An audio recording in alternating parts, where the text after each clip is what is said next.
오늘 우리가 읽은 사사기는 사사시대에 기록된 사사시대를 배경으로 하고 있습니다. 사사시대라고 얘기를 한다면 우리가 아는 여호수아 장군이 죽은 이후에 왕정시대, 즉 사울과 다윗 왕이 세워지기 전까지의 과정이 사사시대라고 이렇게 불려집니다. 하나님께서 아담과 하와 창조하시고 그리고 이제 족장시대가 열립니다. 아브라함으로부터 요셉까지의 족장시대가 열리고 그리고 나서 이들이 애굽으로 가게 되죠. 애굽으로 가게 되고 그 애굽에서부터 출애굽하는 그런 과정, 광야 생활, 가나안 땅에 들어가는 이 여정까지의 모세와 여호수아가 이들을 지도자로서 이렇게 섬기게 됩니다. 그리고 그 이후에 가나안 땅에 들어와서 그 땅을 정복 전쟁을 하면서 하나님께서 땅 분배가 끝나고 시기마다 각 사사를 세우셔가지고 그들을 사용하신 것을 볼 수 있습니다. 이스라엘 백성들이 가나안 땅에 들어가서 사실은 하나님의 말씀대로 그 땅에 있는 사람들을 다 몰아내야 되는데 몰아내지 아니하고 하다가 어느 순간 지치고 하다 보니까 그냥 타협을 해서 이 정도는 괜찮겠지 하고 남겨놓게 되고 그 사람들이 계속해서 문제를 일으키는 것을 사사기를 통해서 이렇게 보게 됩니다. 오늘 우리가 읽은 본문에서도 기드온이 활동하던 그때는 바로 미디안 조속들이 침입해서 이스라엘의 농작물을 빼앗아 갑니다. 그러므로 고통을 받는 겁니다.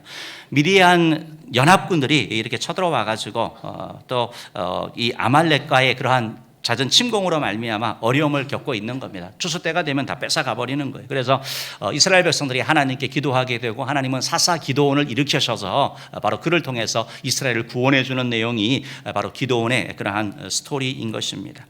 저는 오늘 여러분과 함께 비록 할지라도 네 번째 시간을 이렇게 갖기를 원합니다. 우리 복습을 한번 해보도록 하기 원하는데요. 첫 번째는 비록 살림이라도 개척하라 라는 말씀을 나눴습니다. 비록 살림이라도 어려움과 장애물이 있어도 헤쳐나가라고 말씀하셨고요. 또 비록 더딜지라도, 두 번째는 비록 더딜지라도 어떻게 하라고요?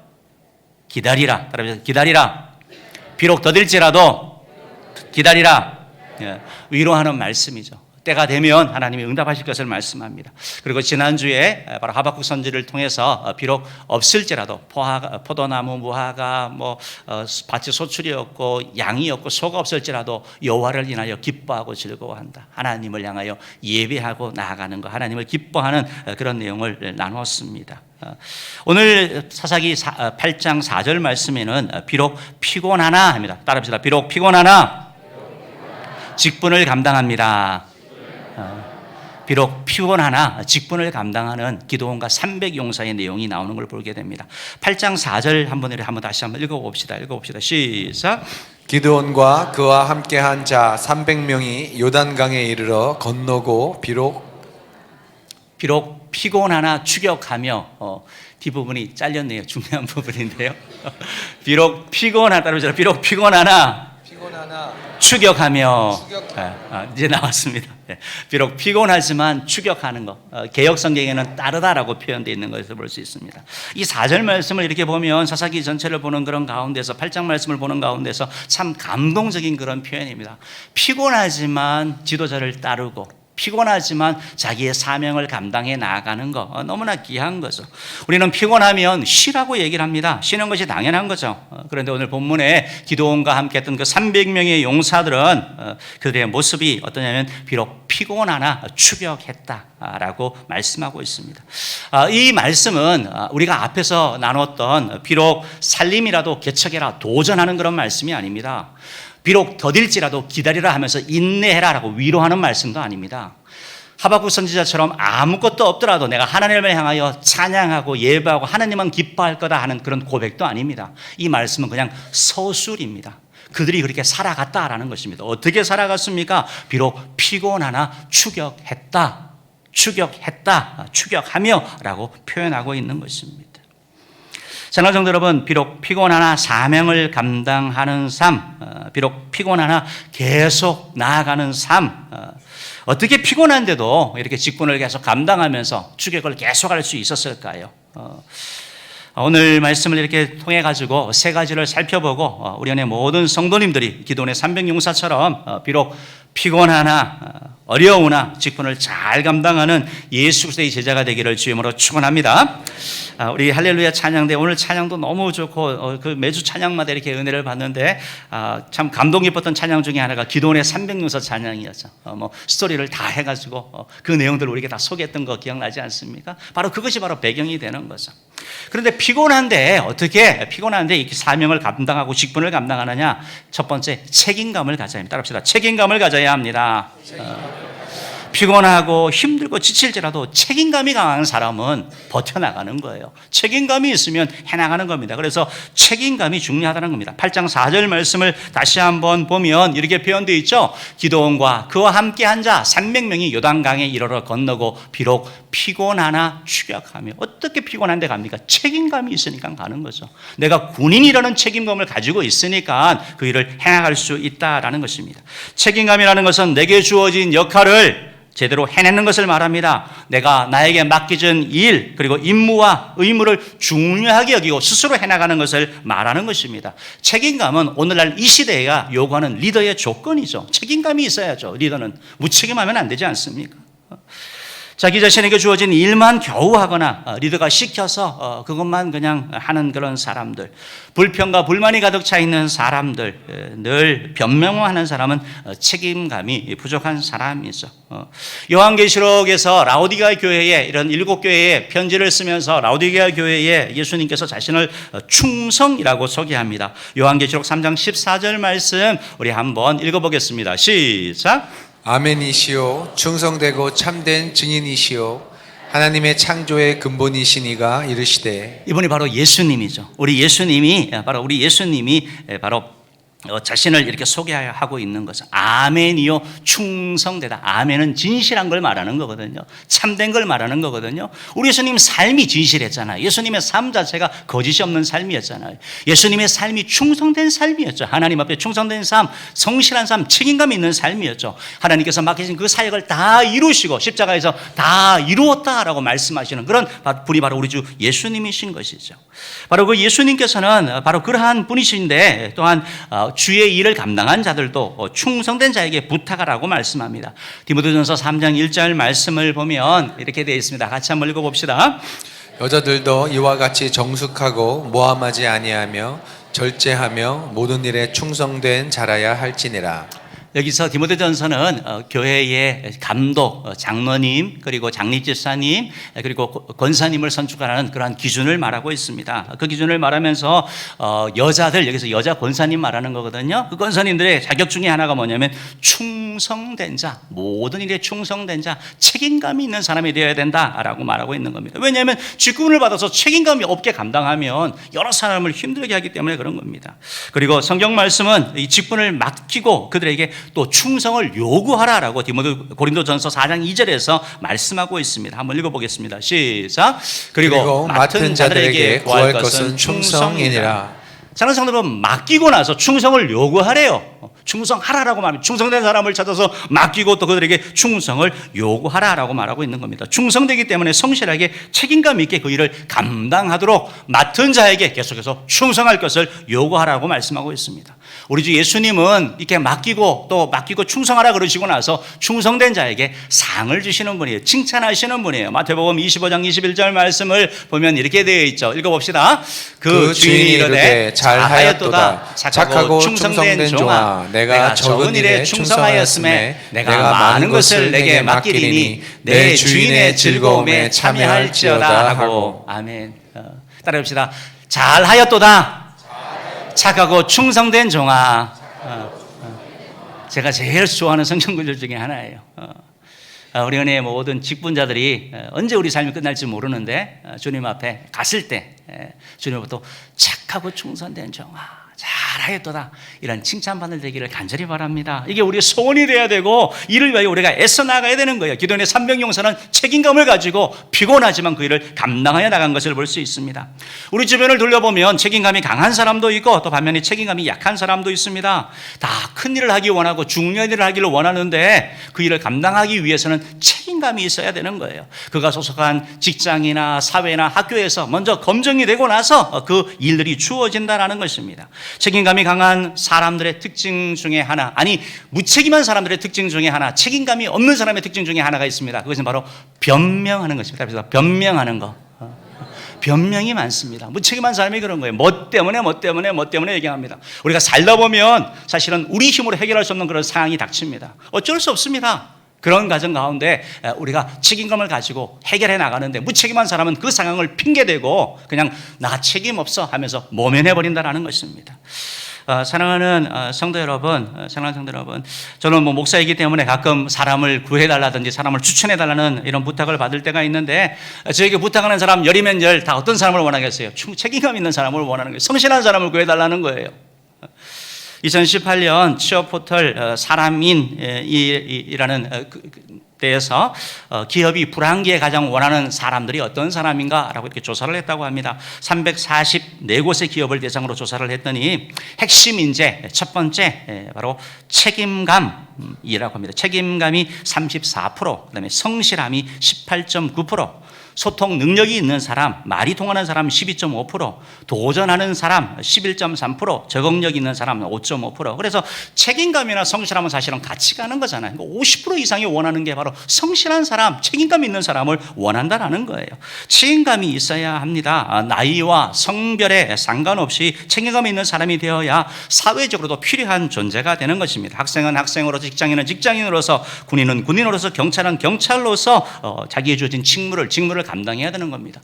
교회에서 집사로, 권사로, 또 봉사자로, 찬양대로, 찬양팀으로 세움받았으면 그 직무를 책임감 있게 감당하여 나아가는 것입니다. 결혼을 하지 않은 우리 청년들이 계시다면 배우자를 고를 때 외모와 스펙보다 더 중요한 것이 책임감입니다. 아무리 잘생기고 아무리 스펙이 좋아도 무책임한 사람은 선택 안 하는 게 고생을 덜 하는 것입니다. 비록 외적인 것, 스펙이 부족하다도 책임감 있는 사람을 선택하면 사실 여러분에게 소망이 있는 것입니다. 감사하게도 세상은 책임감이 없는 사람을 비난하고 책망합니다. 그런데 예수 그리스도는 우리를 부르셔서 책임감 있는 자, 사명을 감당하는 자로 만드는 줄 믿습니다. 디모데전서 1장 12절 말씀을 보면 사도 바울이 이렇게 고백하죠. 읽어봅시다. 시작. 나를 능하게 하신 그리스도 예수 우리 주께 내가 감사함은 나를 충성되이 여겨 내게 직분을 맡기심이니. 나를 충성되게 여겨주셔서, 내가 충성스럽지 않은데 내가 충성스럽게 여겨서 직분을 맡기시고 나를 어떻게 한다고요? 능하게 하시는 거예요. 나에게 힘을 주시는 거예요. 나에게 은혜를 주시는 거예요. 나에게 사명감에 감당할 수 있는 그런 은총을 베풀어 주시는 거예요. 나를 능하게 하셔서 바뀌는 겁니다. 사랑하는 성도 여러분, 우리가 신앙생활 하면서 사람이 바뀌잖아요. 우리 말이 바뀌잖아요. 행동이 바뀌잖아요. 우리의 자세가 바뀌는 거죠. 무책임했던 사람이 신앙생활을 해나가면서 책임감을 갖고 일을 하기 시작하는 겁니다. 이게 바로 복음의 능력인 것입니다. 사랑하는 성도 여러분, 자녀를 양육하면서 책임감 있는 자녀로 양육하시기 바랍니다. 책임감은 선천적인 것이 아니고 후천적인 연습과 훈련을 통해서 습득 가능한 것이다라는 것입니다. 변명과 핑계하는 자가 아니라 책임지는 자로 만들고 우리가 그러한 자 되기를 주님으로 축원합니다. 사랑하는 성도 여러분, 혹시 여러분에게 많은 일들이 이렇게 주어졌습니까? 나를 충성되게 여겨 많은 직분이 주어진 줄 믿고 감사하시기 바랍니다. 혹시 여러분들에게 별로 일이 주어지지 않았습니까? 자신을 돌아보면서 책임감 있는 믿음의 사람 되기를 주님으로 축원합니다. 두 번째로, 비록 피곤할지라도 직분을 감당하려면 사명감을 가져야 됩니다. 합시다. 사명감을 가져야 합니다. 비록 피곤하지만 따라가려면 사명감을 가져야 되는 거예요. 사명이다라는 걸 생각을 해야 되는 겁니다. 나에게 주어진 일이다. 하나님께부터 나에게 주어진 일이라는 생각을 할 때 우리는 힘들어도 버텨나갈 수 있는 겁니다. 힘들어도 견뎌나갈 수 있는 거예요. 책임감이 아무리 가는 사람도 주변에 사람들이 다 게으름 피고 막 놀고 이러면 흔들리게 되는 것입니다. 책임감이 강한 사람도 그 일을 계속 하다 보면 매너리즘에 빠지게 되고 지치게 되는 거예요. 이건 사실인 것입니다. 책임감만 가지고 주의 일을 감당해가고 이 땅을 살아가기에는 우리가 힘들다라는 것입니다. 그래서 필요한 것이 바로 사명감입니다. 사명감. 하나님이 나에게 맡기셨다라고 생각하는 것입니다. 사사기 8장 4절 말씀 다시 한번 읽어봅시다. 시작. 기드온과 그와 함께 한 자 300명이 요단강에 이르러 건너고 비록 피곤하나 추격하며. 우리가 교회에 다니다 보면 소명, 사명 이렇게 많이 듣는데 헷갈리죠. 소명은 콜링, 부르심, 하나님이 부르시는 걸 말하는 거예요. 불러가지고 일을 맡기는 그게 사명인 거예요. 하나님이 부르셔서 사명을 맡기는 거. 기도원이 바로 하나님이 그렇게 하셨죠. 하나님이 기도원을 부르셨죠. 너가 가서 미디안의 앞에서 이 백성을 구원해라고 말하는 거죠. 부르심을 믿을 수 없으니까 기도원이 하는 얘기가 뭡니까? 하나님, 양털에만 이슬이 내게 해주세요. 양털만 빼고 나머지에만 이슬을 내게 해주세요. 하나님의 부름에 대한 의심을 하는 거죠. 왜냐하면 안 감당하고 싶으니까 그런 거예요. 그만큼 부르심은 확실하고 중요한 것입니다. 지난주 노회에서 신학대학원 목사 후보생 인터뷰를 그렇게 했습니다. 여러 목사님들과 함께 이렇게 인터뷰를 하는데, 인터뷰의 주된 내용은 당신이 뭘 공부했습니까? 어떤 가정입니까? 이걸 묻는 게 아니고 왜 목사가 되려고 합니까? 왜 신학교를 가려고 합니까? 하는 거예요. 왜 합니까? 왜? 할 게 없어서 합니까? 이런 말도 하는 거예요. 기분 나쁘죠? 도전을 하는 거예요. 사명이면 흔들리지 않은 겁니다. 소명이면 흔들리지 아니하는 거예요. 그러면서 어떤 이제 목사님이 마무리하면서 그런 얘기를 하셨어요. 저는 소명이 확실하면, 하나님의 부르심이 확실할 때까지 기다렸다 가면 좋겠다라고 얘기를 했고, 다른 목사님은 그래도 가서 혹시 가더라도 소명을 잘 모르겠다 그러니까 가서 소명이 아니다 싶으면 언제든지 그만둬라. 1년, 2년이 되든, 심지어 전도사 사역을 하더라도 하나님의 부르심이 아니라고 생각하면, 그것이 확실해진다면 그만두라라고 얘기를 했습니다. 하나님의 부르심 확신하는 게 너무 중요하죠. 왜냐하면 이 부르심에 의해서 우리에게 사명이 나오기 때문에 그렇습니다. 소명은 하나님의 부르심이고 사명은 부른 자에게 맡겨진 그런 임무라는 것입니다. 하나님은 기도원을 부르셔서 300 용사와 함께 미디안을 무찔러라라는 이런 사명을 주신 것이죠. 우리는 이 사명이라고 하면 목회자, 주의 종들에게만, 선교사님 같은 분들에게 주어진다고 생각하는데, 사실은 예수 믿는 우리 모두에게 주어진 것이 바로 사명인 것이죠. 사명인 것이죠. 어떤 분들은 교회에서 나에게 주어진 교사의 직분이 사명이라고 여기는 분이 있습니다. 어떤 분들은 이 찬양이 하나님에게 주신 사명으로 감당하는 분들이 있습니다. 어떤 분들은 차량 안내, 식당 안내, 이것이 자기에게 주어진 사명이라고 하면서 감당하는 그런 분들이 있습니다. 너무 귀하죠. 너무 귀하죠. 어떤 분들은 사도 바울처럼 전도가 나의 사명이다라는 분이, 그런 분들도 계시는 것이죠. 또 어떤 분들은 아론과 홀처럼 정말 모세의 양손이 되는, 기도의 사람이 되는 것, 그게 바로 나의 사명이 하면서 기도에 불을 끄트지 않는 그런 사람도 있습니다. 어떤 분들은 감사하게 또 은혜교회가 사명이라는 분도 계셔요. 은혜교회를 떠나지 아니한대요. 하나님께서 여기 이 자리에 주님이 부르실 때까지 계시는 거예요. 교회를 위해서 기도하고 봉사하고 헌신하는 것입니다. 인생을 살다 보면 힘든 일이 왜 없겠습니까? 시련의 때가 다 있죠. 그러나 이것이 사명이기 때문에 버틸 수 있는 것입니다. 견딜 수 있는 것입니다. 사랑하는 성도 여러분, 하나님은 우리에게 교회 일만 사명으로 주신 것이 아니고 우리의 가정, 또 우리의 직장, 세상에서의 일들도 우리에게 사명으로 주신 줄 믿으시기를 바랍니다. 부모는 자녀를 잘 양육해야 됩니다. 교회를 하는 것만큼 하나님의 사람으로 양육하기 위해서, 세상의 지식뿐만 아니라 정말 하나님의 사람으로 양육하기 위해서 기도하고 애써야 될 것입니다. 세상에서, 직장에서 우리는 빛과 소금의 역할이 되어서 나에게 주어진 그 직분을, 나에게 주어진 직업을 놓고 하나님께 기도하면서 잘 감당해 나가야 될 것입니다. 물론 그렇다고 그 일을 해서, 그 일을 위해서 교회를 소홀히 한다는 것은 맞지 않습니다. 왜냐하면 세상의 빛과 소금이 되기 위해서 우리는 하나님의 능력을 받아야 되기 때문에 그렇습니다. 사명을 찾으면 인생이 달라진다. 따라합시다. 사명을 찾으면 인생이 달라진다. 스티브 스콜이라는 분이 지은 책인데요. 혹시 좀 시간적인 여유가 있고 또 책을 좋아하시는 분은 한번 읽어보시면 좋을 것 같습니다. 어렵지 않은 그런 책이고, 사명에 대한, 이분은 목사님이 아닌데 기업가인데 이렇게 책을 쓰셨어요. 근데 내용을 보면 이분은 4가지 우리의 사명이 있다고 말하는데, 첫 번째가 하나님과 더욱 친밀해져라, 두 번째 자신의 영적 성장에 힘써라, 세 번째 다른 그리스도인들을 도와라, 네 번째 다른 이의 믿지 않는 자의 삶에 영향을 미쳐서 복음을 전하라. 사실 우리 교회에서 얘기하는 하나님께 예배하는 거, 그렇죠? 전도하는 거, 기도하는 거, 선교하는 거 다 여기 들어가 있는 거예요. 사랑하는 성도 여러분, 사명을 발견하시기를 주님으로 축원합니다. 기도원이 소심하고 두려움이 많던 자였습니다. 포도주들에 숨어가지고 밀타작하던 자 아니었습니까? 그랬던 그가 하나님의 부르심을 받고 사명을 인식하고 나아가자 그런 책임감 있는 사람이 되었습니다. 담대한 사람이 되었습니다. 완전히 새로운 사람이 되었습니다. 비록 피곤하나 직분을 감당하는 자가 된 것입니다.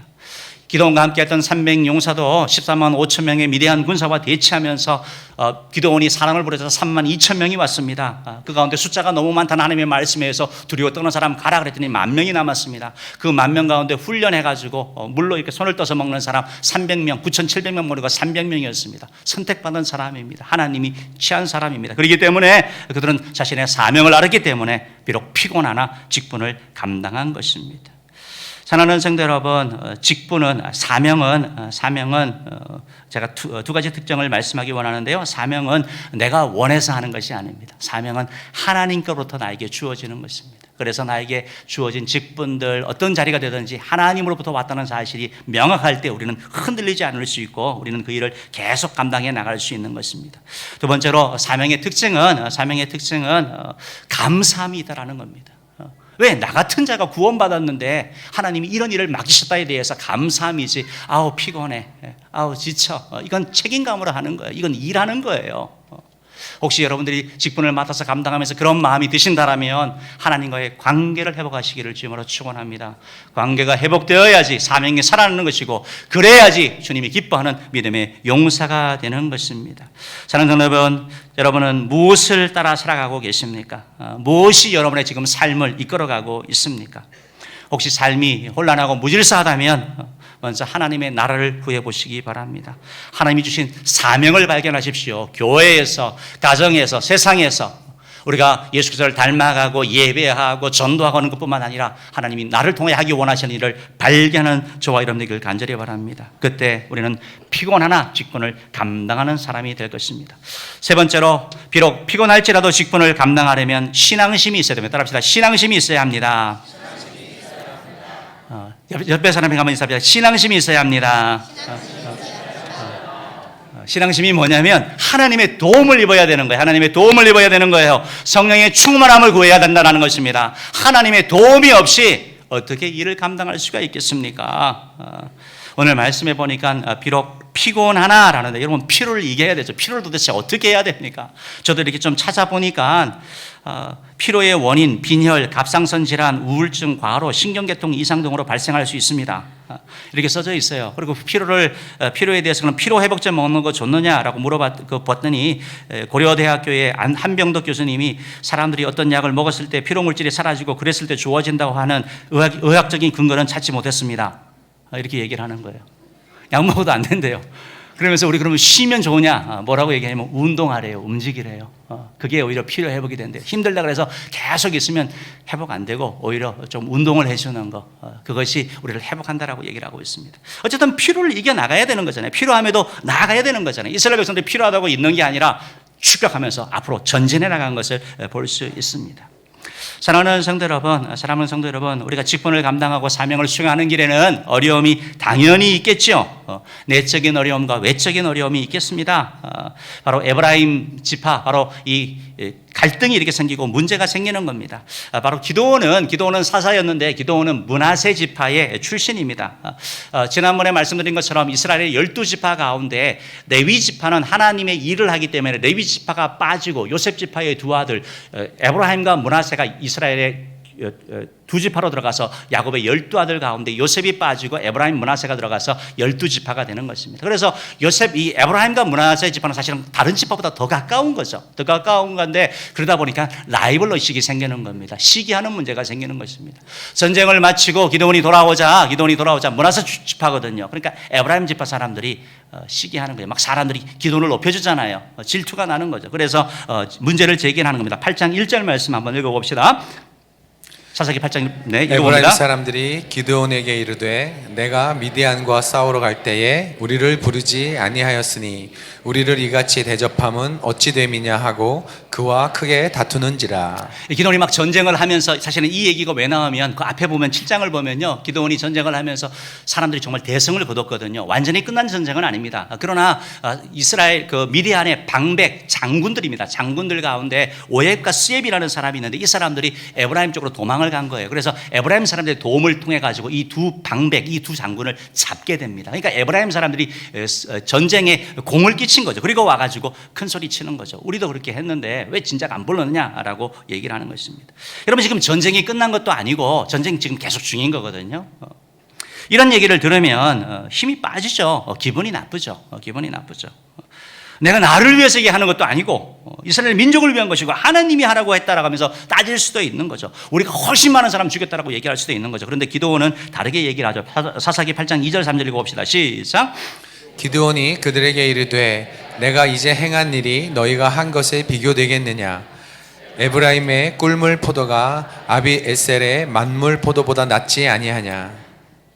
하나님이 미디안의 방백 오렙과 스앱을 너희 손에 넘겨주었으니 내가 한 일이 어찌 능히 너희가 한 것에 비교되겠느냐 하니라.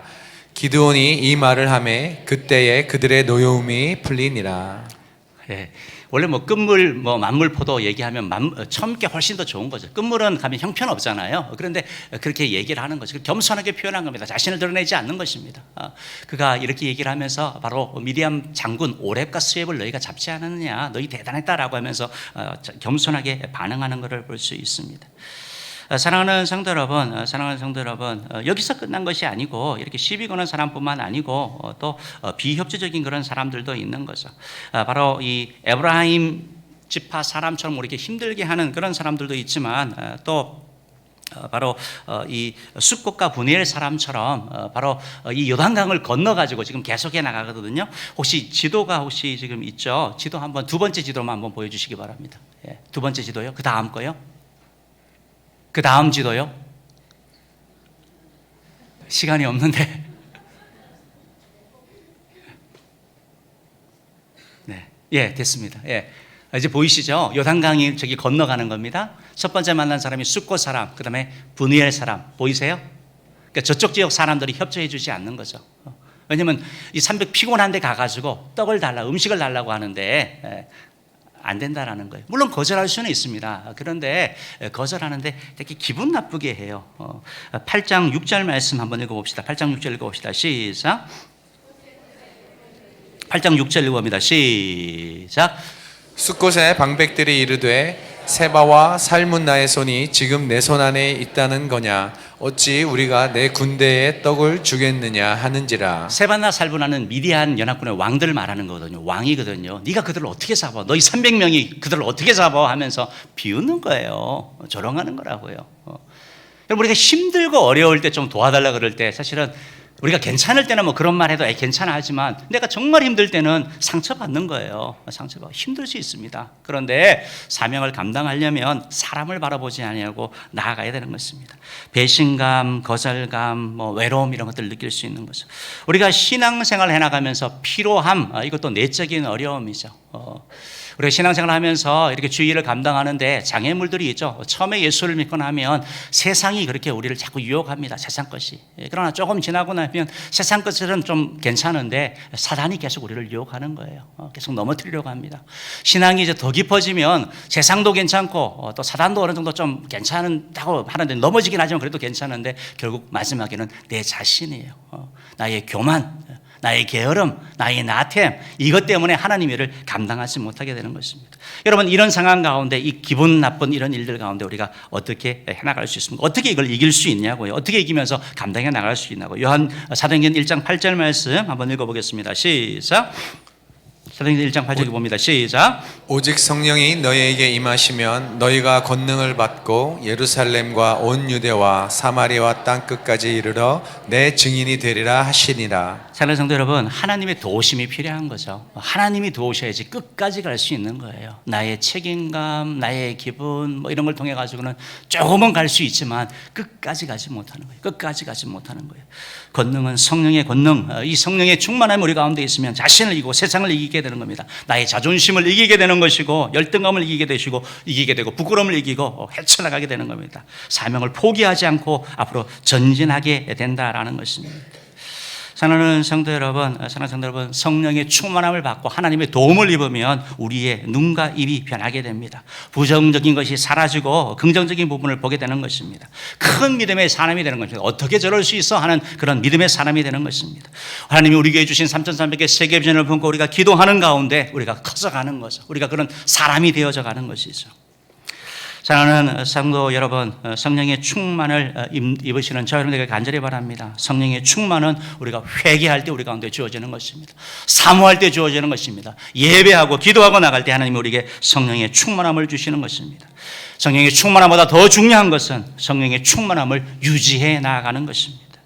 성령 충만함은 죄를 지을 때 약하여집니다. 하나님의 말씀에 불순종할 때 성령 충만함은 힘을 잃어버리는 것입니다. 성령 충만함은 죄를 멀리하고 예배와 기도를 통해서 하나님과 동행하는 삶을 살 때 지속될 수 있다라는 것입니다. 예배를 소홀히 하면 성령의 능력을 얻지 못하고 기도 생활에 나태해지면 성령의 권능을 입지 못합니다. 비록 피곤하나 추격하며 사랑하는 성도 여러분, 주님 앞에 갈 때까지 끝까지 잘 마치는 저와 여러분 되기를 주님으로 축원합니다. 300 용사가 기도원을 따라서 비록 피곤한 사명을 감당했던 것처럼 은혜의 교회에 앞서가는 장로님들, 권사님들, 장립집사님을 따라서 사명을 잘 감당하는 우리 모두 되기를 간절히 바랍니다. 우리의 대장 되시는 예수 그리스도를 따라서 귀한 사명 감당하여서 주께 영광 돌리는 우리 모두 되기를 주님으로 축원합니다. 기도하도록 하겠습니다.